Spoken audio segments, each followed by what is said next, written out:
Hello friends, வணக்கம். மன்னிப்பு ஏன்? இந்த வார்த்தை நம்ம எல்லாத்துக்கும் தெரிஞ்ச வார்த்தை தான்.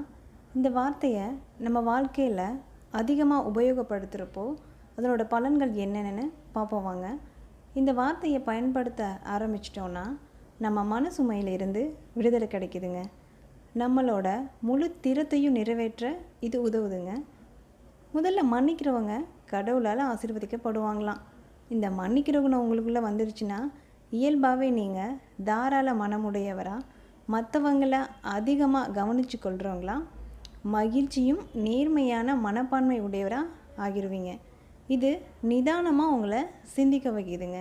நீங்கள் நிதானமாக சிந்திச்சாவே ப்ராக்டிக்கலாக யோசிக்க ஆரம்பிச்சிடுவீங்க. இத்தனை நல்ல விஷயங்கள் கொண்ட ஒரு ஆளாக ஆகிட்டிங்கன்னா உங்களுக்கு கிடைக்கிறதும் இதே மாதிரி தானே இருக்கும்.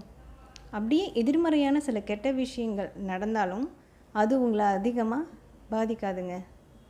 ஒருவேளை நம்ம மன்னிக்கலைன்னா நம்ம மனசில் அது கோபம், வெறுப்பு, வலி, இது ஏதாவது ஒரு வகையான துன்பத்தில் சிக்க வச்சுருங்க.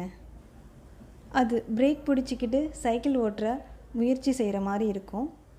அதுவும் நம்ம மனசுக்கு நெருக்கமானவங்க கிட்ட இந்த மாதிரி வெறுப்பு, கோபம் இருந்தால் நமக்கு அது ஒரு பெரிய விஷயமாக மாறி நம்மளை எதை பற்றியும் சிந்திக்க விடாமல், நம்ம என்ன பண்ணுறோன்னு தெரியாமல் நம்மளோட சுயத்தையே இழக்க வச்சுருங்க. அதனால் அவங்கக்கிட்ட உடனே பேசி சமாதானமாயிடுங்க. மன்னிக்க கற்றுக்கிட்டோன்னா மகிழ்ச்சியற்ற சிந்தனை, உணர்வுகள் இதிலேருந்து நீங்கள் விடுபடலாங்க.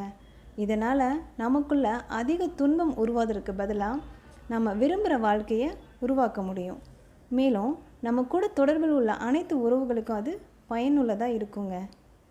இந்த மன்னிப்புனால் நடந்த விஷயத்தை மாற்ற முடியாது, ஆனால் நடக்க போகிற விஷயத்தை கண்டிப்பாக நல்லதாகவே மாற்ற முடியுங்க.